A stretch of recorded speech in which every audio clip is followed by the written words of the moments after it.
Alors, pour ceux qui étaient ici à l'école du dimanche, on parlait d'introduction. Il y a plusieurs introductions de ça ici. David nous amène dans des introductions. Louis nous amène dans des introductions. Je n'ai pas voulu casser le beat. Donc, ce matin, nous allons avoir une introduction à mes prochains messages qui vont porter sur l'Épître aux Colossiens. Et la meilleure introduction, pour bien commencer, pour introduire l'introduction, on va y aller en prière.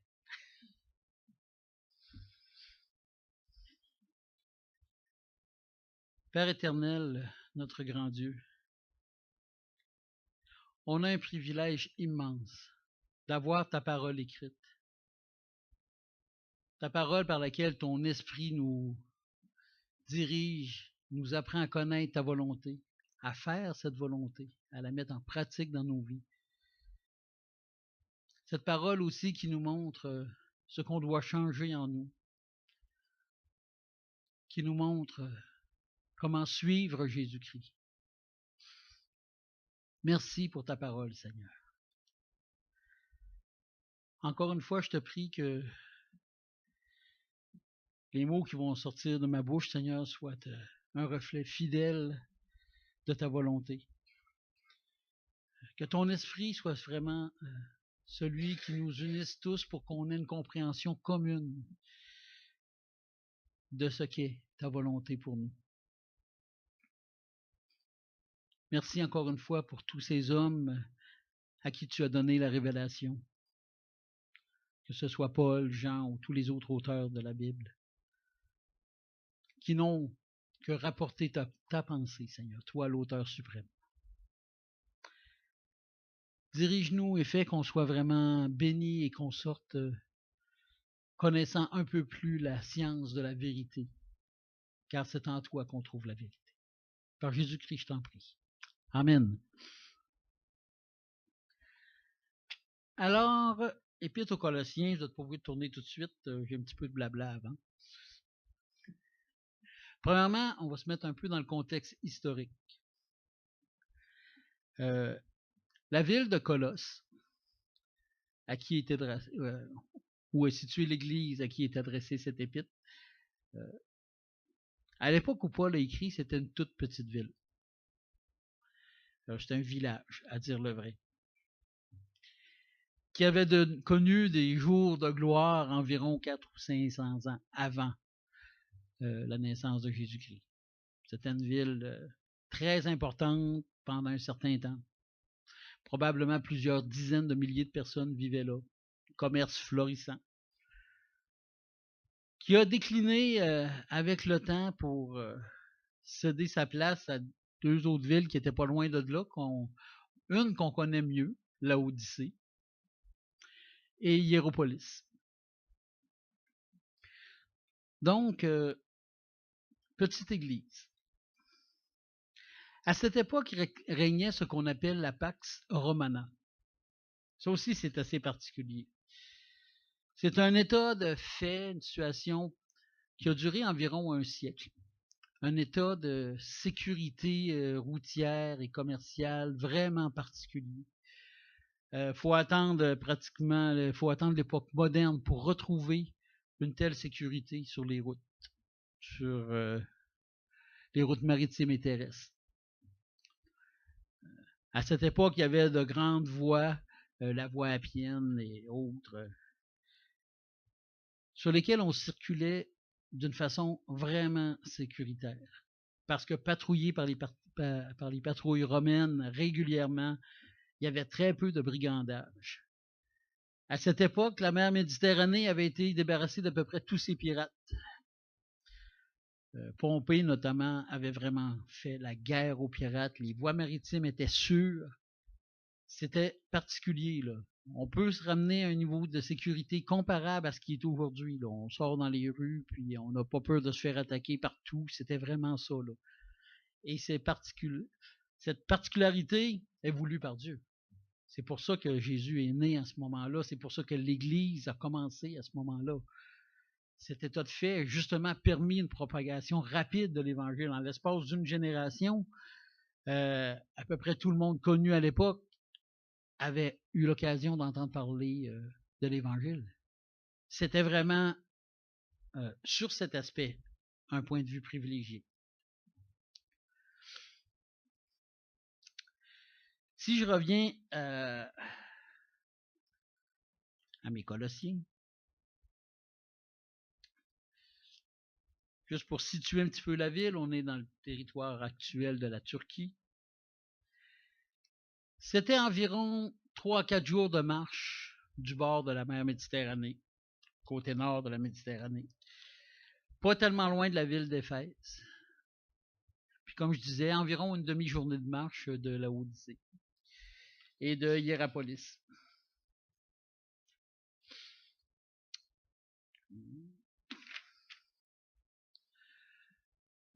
Lorsqu'on voit la situation de cette ville, qui est rendue petite, c'est un village, comme je vous dis, toute l'activité commerciale, c'est plutôt, comme j'ai mentionné, dirigée vers la Odyssée, vers Hiérapolis.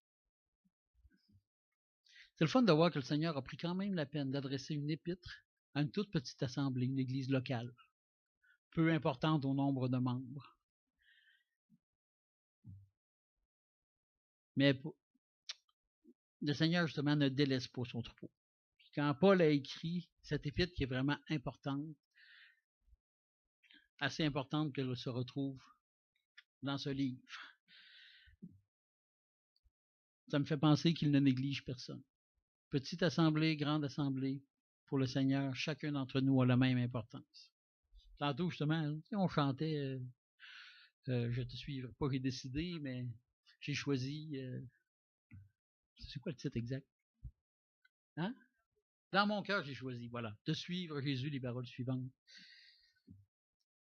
C'est justement parce que c'est un choix individuel que c'est aussi important pour le Seigneur une petite assemblée qu'une grande. Chacun d'entre nous est vraiment très important pour le Seigneur. Hein? Ah, deux ou plus, même bien qu'un. Seul sur une île déserte, si tu te convertis, tu vas être important pour le Seigneur, il n'y a pas de problème là-dessus. L'épître, je reviens un petit peu, l'épître a été écrit aux alentours de l'an 62, entre 61 et 62 après Jésus-Christ. On commençait à avoir des lettres qui... Le Nouveau Testament était en train de se bâtir tranquillement par les lettres de Paul. Certaines avaient déjà été écrites, notamment l'épître aux Romains, l'épître aux Galates. Jacques avait très probablement fait son épître aussi à ce moment-là. Puis là, on voit cette petite ville qui reçoit cette épître tellement importante qu'elle est dans le canon biblique. Puis la ville a disparu 3 ans après, environ 3 ans après que la lettre a été écrite, détruite par un tremblement de terre. Les survivants ont dû émigrer ailleurs et probablement fonder d'autres églises.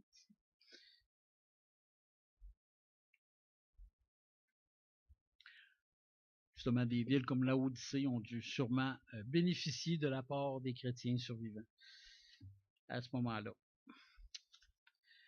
OK. Ah oui, chose importante, Paul n'est pas le fondateur de l'église de Colosse.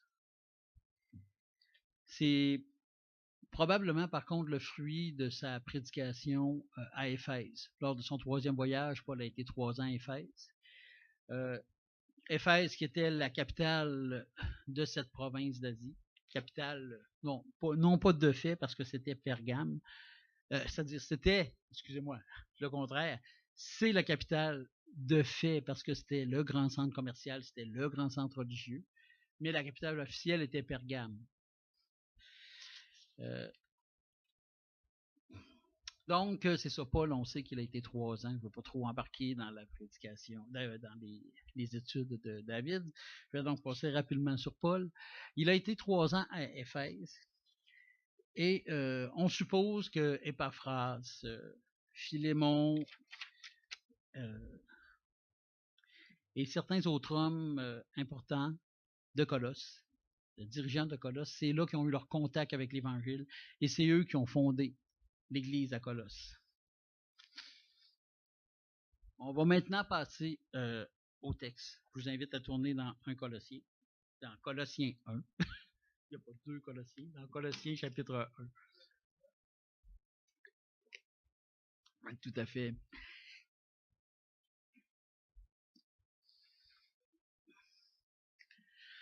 Colossiens, chapitre 1.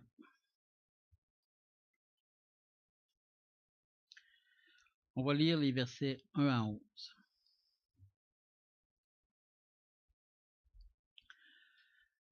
Paul, apôtre de Jésus-Christ, par la volonté de Dieu, et le frère Timothée, aux saints et fidèles frères en Christ qui sont à Colosse, que la grâce et la paix vous soient données de la part de Dieu notre Père. Nous rendons grâce à Dieu, le Père de notre Seigneur Jésus-Christ, et nous ne cessons de prier pour vous, ayant été informés de votre foi en Jésus-Christ et de votre amour pour tous les saints, à cause de l'espérance qui vous est réservée dans les cieux, et que la parole de la vérité, la parole de l'Évangile, vous a précédemment fait connaître. Il est au milieu de vous et dans le monde entier. Il porte des fruits et il s'accroît. Comme c'est aussi le cas parmi vous depuis le jour où vous avez entendu et connu la grâce de Dieu conformément à la vérité, d'après les instructions que vous avez reçues d'Épaphras, notre bien-aimé compagnon de service. Il est pour vous un fidèle ministre de Christ, et il nous a appris de quel amour l'Esprit vous anime. C'est pour cela que nous aussi, depuis le jour où nous en avons été informés, nous ne cessons de prier pour vous, de prier Dieu pour vous. Nous demandons que vous soyez remplis de la connaissance de sa volonté, en toute sagesse et intelligence spirituelle, pour marcher d'une manière digne du Seigneur et lui être entièrement agréable, portant des fruits en toutes sortes de bonnes œuvres et croissant pour la connaissance de Dieu, fortifié à tous égards par sa puissance glorieuse, en sorte que vous soyez toujours et avec joie, persévérants et patients. Amen. C'est un bel éloge. Un éloge qui dénote bien la qualité du travail d'Épaphras, qui a vraiment transmis la vérité.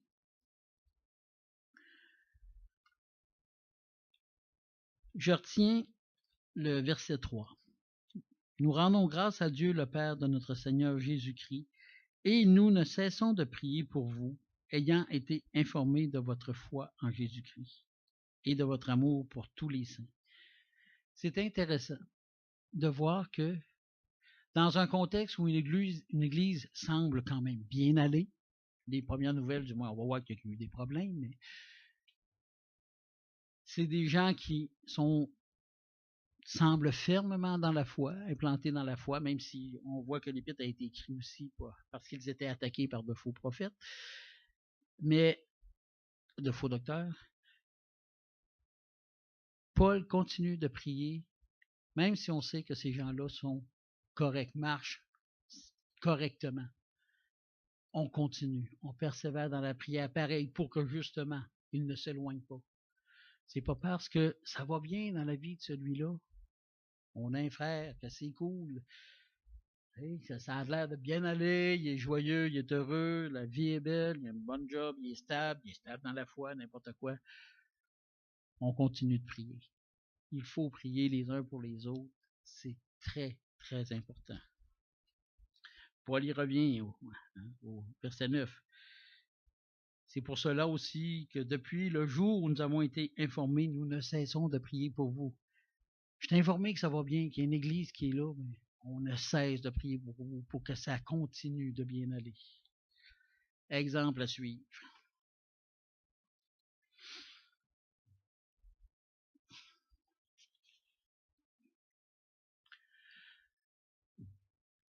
Ça me ramène à Paul. Paul qui prend soin de ses assemblées, qui prend soin de ses églises. Il était en prison au moment où il a écrit l'Épître. À la même époque exactement, il a écrit Éphésiens aussi. C'était à l'époque ce qu'on appelle des lettres circulaires. Si vous allez à la fin de l'Épître, vous allez voir qu'il recommande que la lettre soit lue est transmise à Laodicée. Vous pouvez tourner au chapitre 4, verset 16.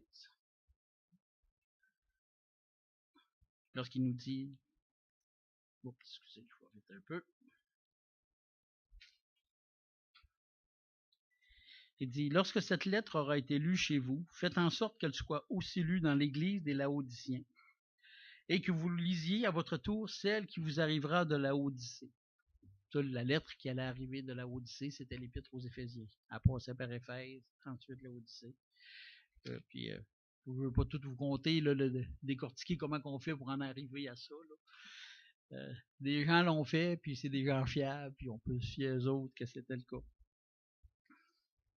Donc, 2 épîtres très importantes, Éphésiens, Colossiens, écrites en même temps. Et c'est un certain Tychique qui était porteur de la lettre. Il y a une autre lettre aussi qui avait été écrite au même moment, dont Tychique était porteur. C'était une lettre pour Philémon, à propos de son esclave Onésime, qu'on a ici dans l'épître au Philémon, qui est le dernier épître, dans la façon dont notre Bible est montée, c'est la dernière lettre de Paul. Donc, je reviens à mon ami Paul, qui même emprisonné, gardait à cœur le souci des autres. Il ne commençait pas à se complaire, en tout cas. On n'en a pas d'exemple sur son sort, à s'apitoyer sur lui-même parce qu'il était emprisonné. Il faut dire que c'était son premier emprisonnement. C'était moins dur que la seconde fois qu'il a été emprisonné. Mais il est quand même emprisonné. Il est enfermé. Il ne peut pas sortir. Il peut recevoir de la visite. C'est à peu près tout.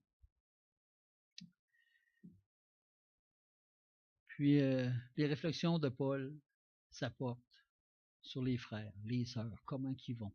Il s'inquiète pour eux. Il prie pour eux. Sa pensée est constamment tournée vers l'autre. Important. C'est un modèle qu'on se doit de suivre. C'est ce qu'on doit vivre nous aussi. Gardez cela. Pensez aux autres. Quand je pense au bobo de mon voisin, j'ai moins tendance à penser au mien. C'est important. Quand je pense au bobo de mon voisin, Dieu s'occupe des miens. C'est encore plus important. Quand je prie pour les autres, Dieu est là pour penser à moi.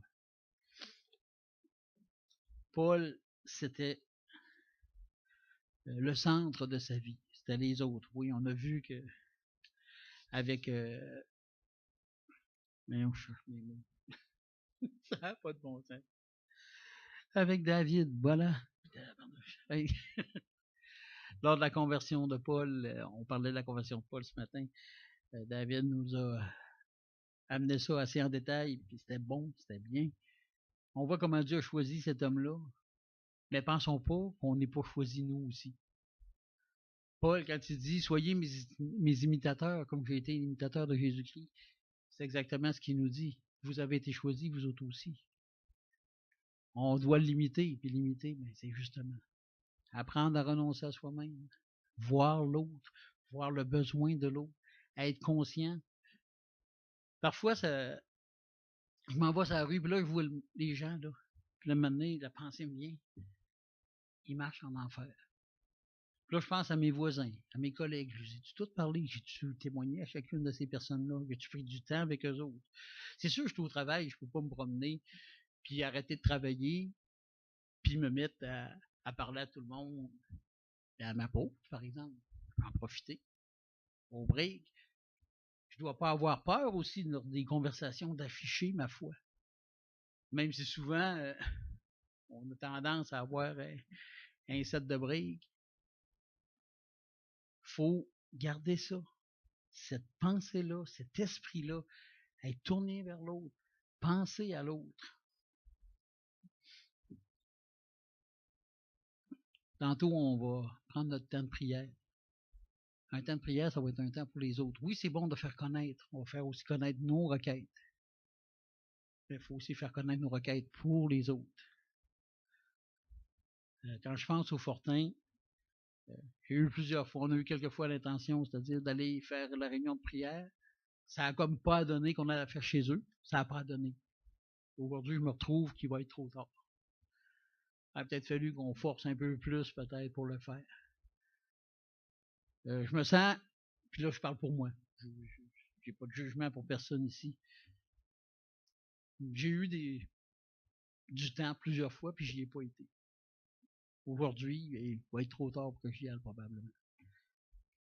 J'en demande pardon à Dieu, puis même que je vois M. Fortin, je vais lui demander pardon parce que je ne l'ai pas fait. Je n'y ai pas été. Je suis pas fier de moi là-dessus. J'aurais dû le faire. Un Paul l'aurait fait.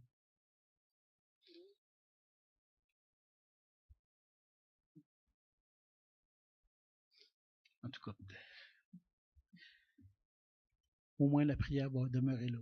Ça va être ça qu'on va faire. C'est ce qu'on peut faire maintenant, on va le faire. Je regarde aussi Epaphras. Epaphras aussi est un modèle. C'est un homme fiable.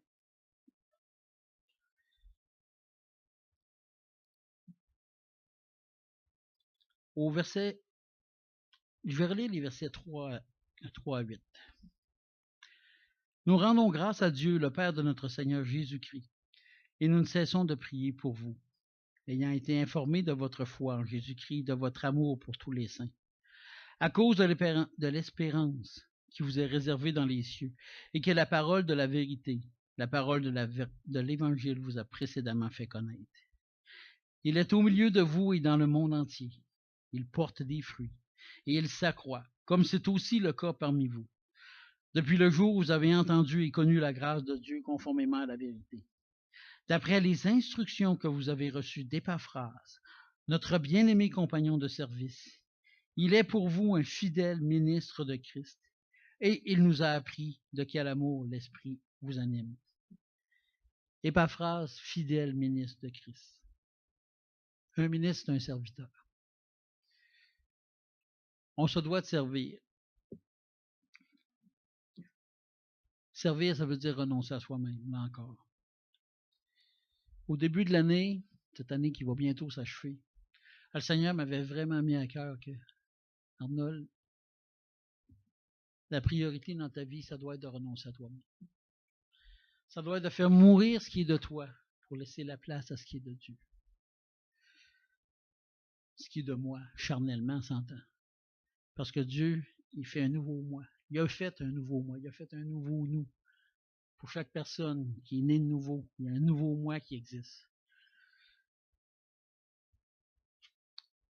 Et le nouveau moi doit soumettre l'ancien. C'est important. C'est lui qui doit dominer. L'année achève, puis je m'aperçois que j'ai encore des croûtes à manger, pour vraiment dire. J'ai encore du renoncement. Bien des points à changer dans ma vie.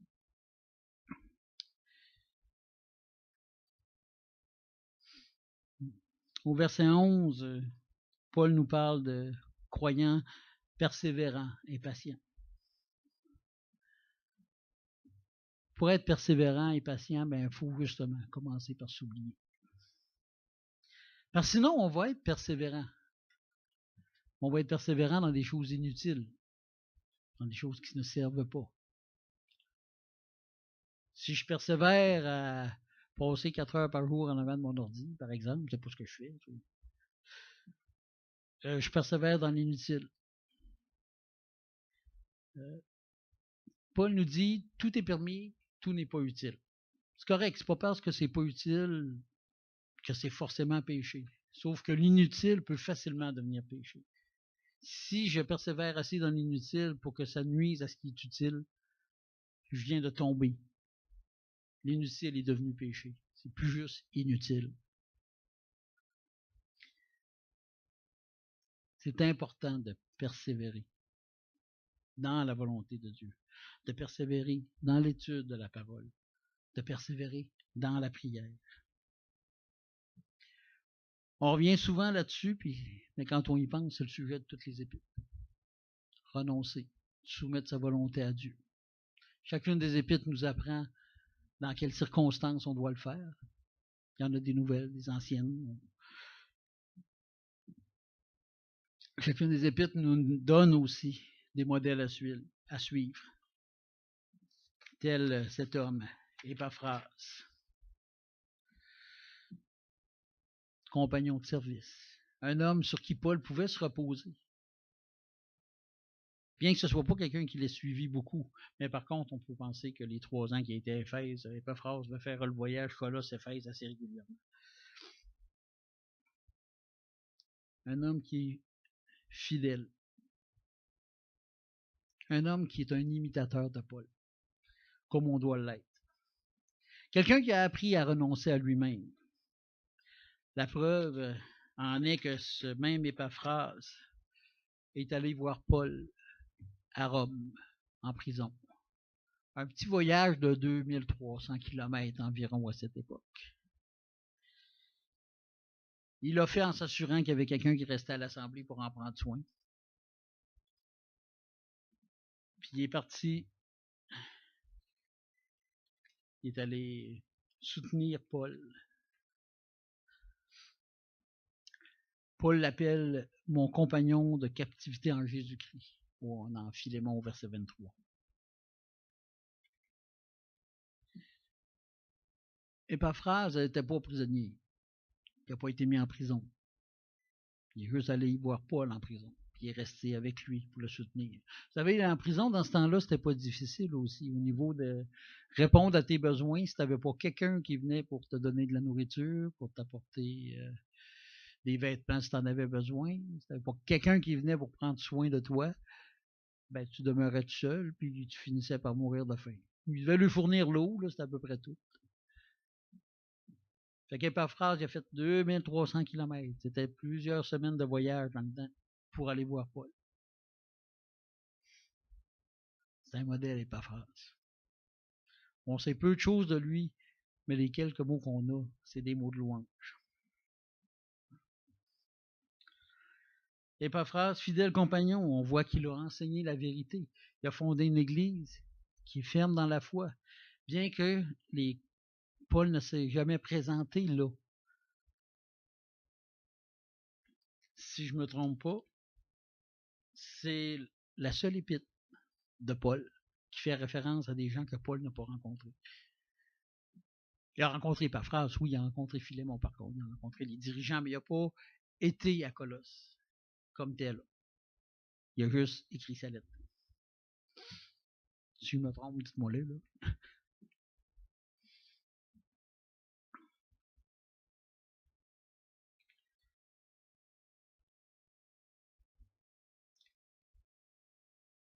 Je pense que je vais arrêter sur tout de suite pour prendre le temps de prier.